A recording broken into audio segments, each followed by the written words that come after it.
Hello বন্ধুরা, তোমার সকলকে স্বাগতম তোমাদের চ্যানেল ডাব্লিউবি প্রাইভেট টিউশনে। আজকের এই ভিডিওতে আমরা এবিটিএ মাধ্যমিক টেস্ট পেপার 2024-25 পেজ নাম্বার হচ্ছে 497 497। তো ভৌতবিজ্ঞানের প্রশ্নের উত্তর নিয়ে আলোচনা করব। বিভাগ ক, একের দাগের এক একটা ওজোন স্তর ধ্বংসে অনুঘটকের কাজ করে সিএফসি ক্লোরোফ্লোরোকার্বন। একের দাগের 2 বলছে কোন উষ্ণতায় গ্যাসের অণুগুলি গতিশক্তি শূন্য হয়, 0 কেলভিন। Option number B. একের দাগে 3 2 মোল NO2 এর সঙ্গে অক্সিজেনের বিক্রিয়া উৎপন্ন NO2 এর আয়তন এসটিপিতে কত হবে? দেখো 2 NO2 প্লাস O2 2 NO2, তাহলে এখান থেকে 2 মোল NO আর এখানে 2 মোল NO2, তাহলে 2 মোল NO2 আয়তন হবে কত? 22.4 ইন্টু 2 মানে 44.8 লিটার। উত্তর হবে 44.8 লিটার। একের দাগে 4 হচ্ছে কোনো পরিবাহী দণ্ডের পরিবাহিতা কে হলে তার তাপীয় রোধাঙ্ক হবে কত? অপশন নাম্বার সি সঠিক উত্তর হবে। একের দাগের 5 হচ্ছে কোন দর্পণের দৃষ্টি ক্ষেত্র সর্বাধিক উত্তল? Option number C. A B C D চারটি মাধ্যমে পরম প্রসারাঙ্ক 1, 1.3, 1.5 আর 2.4 হলে কোন মাধ্যমের আলোর বেগ সর্বাধিক হবে? এটা হবে সবচেয়ে যার কম, সেটাকে এ। উত্তর অপশন নাম্বার এ হবে। যদি বলছে একটি রোধের দুই প্রান্তের বিভব প্রভেদ 3 গুণ করা হয়, তবে রোধের তড়িৎ প্রয়োগ ক্ষমতা কি হবে? 9 গুণ হবে। Option number B. বলছে 100 ওয়াট এর একটি বাতি প্রতি মিনিটে শক্তি খরচ করবে কত? দেখে নাও, প্রতি মিনিটে শক্তি খরচ করবে 100 ওয়াট প্লাস 60 সেকেন্ড, তাহলে কত হবে? এটা হবে 6000 joule. 6000 joule. Option number D. তেজস্ক্রিয় মৌল সবার শেষে যে মৌল পরিণত হয় এটা হবে পিবি। জলে তড়িৎ বিশ্লেষণে ক্যাথোডে 22.4 লিটার গ্যাস উৎপন্ন হয়, ওই সময় অ্যানোডে উৎপন্ন গ্যাসের আয়তন কত হবে? জলে তড়িৎ বিশ্লেষণে ক্যাথোডে হাইড্রোজেন এবং অ্যানোডে অক্সিজেন উৎপন্ন হয়, তাদের আয়তন অনুপাত হচ্ছে 2:1। তাহলে অ্যানোডে উৎপন্ন গ্যাসের আয়তন কত হবে? 22.4/2 মানে হচ্ছে 11.2 লিটার। নেক্সট প্রশ্ন বলছে হ্যালোজেন মৌলগুলি তড়িৎ ঋণাত্মক কত মানের ঊর্ধ্বক্রমে? সঠিক হলো এটা option number B, option number D সঠিক উত্তর হবে। কিপ যন্ত্রের সাহায্যে কোন গ্যাসটি প্রস্তুত করা হয় না? নাইট্রোজেন। Option number C. তড়িৎ বিশ্লেষণের সময় কোনটি ক্যাথোডের আগে মুক্ত হয়? H+। Option number B. বলছে OH মূলক কিন্তু অ্যালকোহল নয়, যে যৌগটি সেটা হচ্ছে কি? Option number C. কোনটি সম্পৃক্ত হাইড্রোকার্বন নয়? এটা হবে অপশন নাম্বার সি। বিভাগ খ, 2 দাগের একেরটা ওজন বলছে ওজন অণু অক্সিজেন অণুতে বিভাজিত হয় এমন একটি সমৃদ্ধ সমীকরণের সাহায্যে দেখাও। তাহলে কি লিখবে? সমৃদ্ধ সমীকরণটা হবে O3, এটা আল্ট্রাভায়োলেট আর লাইটের ভেঙে কি হবে? O2 আর O ভেঙে যাবে। দুইটা কি বলছে? বলছে বায়ু শক্তি জেনারেটরে কোন শক্তিতে রূপান্তরিত হয়? এটা হবে গতিশক্তি বিদ্যুৎ শক্তিতে রূপান্তরিত হয়। এর সঙ্গে রয়েছে অথবা প্রশ্ন, পৃথিবীর অভ্যন্তরে ভূতাপীয় শক্তি উৎস ড্যাশ। এটা কি লিখবে? রেডিওঅ্যাক্টিভ ধাতুর ক্ষয়। এরপর হচ্ছে 2 দাগের 3 স্থির চাপে আদর্শ গ্যাসের আয়তন প্রসারণ গুণাঙ্কের মান কত? এটা হবে 1/273 কেলভিন টু দি পাওয়ার -1। এর সঙ্গে অথবা প্রশ্ন রয়েছে, দেখো কি বলছে?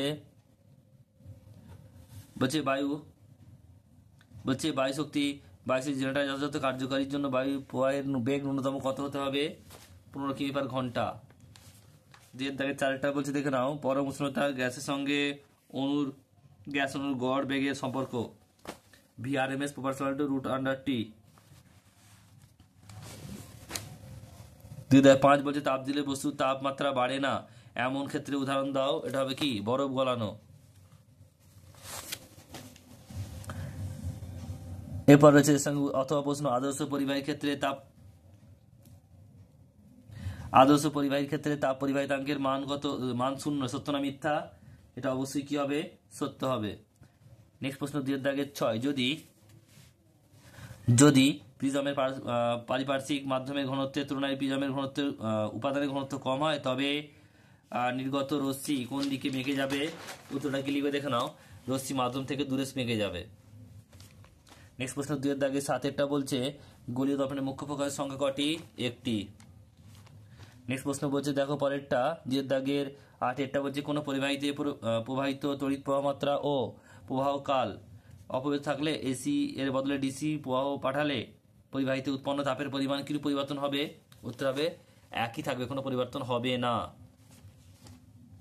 দিয়ে দেখেন 9 বলছে চৌম্বক ক্ষেত্রে সমান্তরালে তড়িৎবাহী তারটি থাকলে পরিবাহীটির উপর প্রযুক্ত বলের মান কত হবে? এটা হবে 0।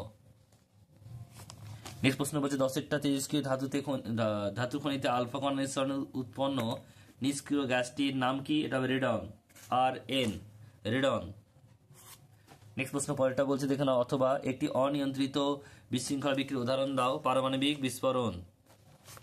এটা অমিলাতে হবে দেখে নাও, আধুনিক পরমাণবিক ভিত্তি, এটা হবে সি অর্থাৎ মৌলের পারমাণবিক ক্রমাঙ্ক। আকরিক থেকে ধাতু নিষ্কাশন, এটা হচ্ছে বিজারণ প্রক্রিয়া। অতি সক্রিয় ধাতু, এটা হবে ডি, এফি। আর দুষ্ট মৌল, এটা হবে বি, হাইড্রোজেন। এরপর দেখো 12টা রয়েছে, বলছে এটা বলছে দেখো ক্রমবর্ধমান পারমাণবিক ব্যাসার্ধ অনুসারে সাজাও। উত্তরটা কি হবে দেখে নাও, এলআই, তারপরে হচ্ছে বড় হচ্ছে এনএ, তারপরে কে, তারপরে আরবি, তারপরে হচ্ছে সিএস, সবচেয়ে বড় হচ্ছে সিএস। এরপর দেখো পরেরটা রয়েছে 13টা, বলছে এমন একটি যৌগের উদাহরণ দাও যার জলীয় দ্রবণ মৃদু তড়িৎ বিশ্লেষ্য। এটা হবে অ্যাসিটিক অ্যাসিড। নেক্সট প্রশ্ন বলছে দেখো আধুনিক পর্যায় সারণী 13 নম্বর গ্রুপ হবে। এটা 13 নম্বর গ্রুপে মৌলগুলি বোরন পরিবার বলে। এর সঙ্গে রয়েছে দেখো জলে তড়িৎ বিশ্লেষণের সময় জলে H2SO4 এর পরিবর্তে HCl বা HNO3 ব্যবহার করা হয় কেন? লিখবে H2SO4 ব্যবহার করলে জলে অণুকে আয়নিত করে এবং দ্রবণে H+OH- SO4 2- উপস্থিত থাকে।